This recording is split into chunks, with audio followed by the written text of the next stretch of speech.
A holiday devoted to eating, drinking, dancing and assorted pagan rituals. Swedish midsummer is second only in significance to Christmas. This is a guide to making the most of it. First, buy everything in the starter kit. Remember, here everyone brings their own drinks. Make sure you get to the state-owned off-license in plenty of time, just in case you're whisked off to an island somewhere. This is downtown Stockholm on Midsummer's Eve. If you can't bear the silence or being on your own, stay away from the city. Midsummer is supposed to be celebrated in the countryside surrounded by birch trees, fields and water.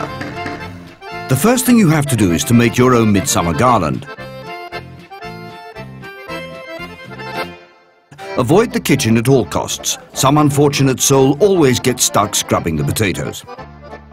Then it's time for a fabulous lunch of pickled herring and new potatoes spiced with dill and chives. You drink beer and nubbe, Swedish vodka served ice cold in a shot glass. The nubbe must be consumed in the time-honoured way. Always preceded with the nubbe visa, a short humorous song. We recommend 2 beers per nubbe. This will improve both your singing and your Swedish. No midsummer is complete without a sudden downpour. Fortunately, it usually stops as unexpectedly as it started. After lunch, it's time to raise the maypole, the ancient fertility symbol. Watch carefully and you should be able to work it out.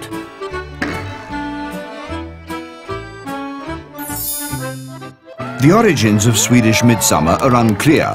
For a millennium, it's been a celebration of summer and a fertility rite. Human sacrifices are a thing of the past, but the revelers of today are just as passionate. Like many Swedish traditions, the why is less important than the how. Now the dancing begins. Everyone knows small grudorna, the little frogs. Locking your hands on your lower back and jumping like a frog may seem strange, but for at least one day of the year, it makes perfect sense to Swedes. It won't take long to master the dance steps. Swedes can do it in their sleep, and with a bit of practice, so will you. The humiliation by dance is mercifully short-lived, and you can count on your host to console you afterwards with a piece of strawberry cake. Next, it's time to get physical, which means tugs of war, horseshoe tossing, egg and spoon races, boot throwing or apple bobbing. Since everyone takes part, you don't have to be embarrassed should you make a fool of yourself. One note of caution, keep an eye on Grandma. This sort of thing brings out her ruthless streak.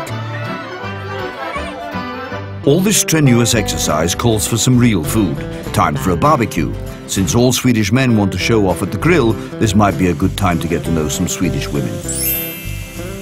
Anything can go on the grill, meat, fish, vegetables or fruit. There's definitely room to experiment here. Once you've eaten, you either have a quiet night, a sauna, a swim, a few drinks, pause for reflection, or you hit the dance floor with new and old friends. Be sure to listen to some dance band music before midsummer so you know what to expect. It takes a bit of getting used to. If you're lucky, there will be some ABBA too. Generally speaking, Swedes are somewhat reserved. Tonight is the exception. Midsummer Eve is a night for romance. If you don't find or already have a partner, pick 7 different flowers, put them under your pillow, and according to legend, you will dream of the person you will marry. If you don't, you probably picked the wrong flowers. At midsummer, the sun never completely sets. This is the longest day of the year. From now on, it only gets darker. But there will be a baby boom to brighten up March.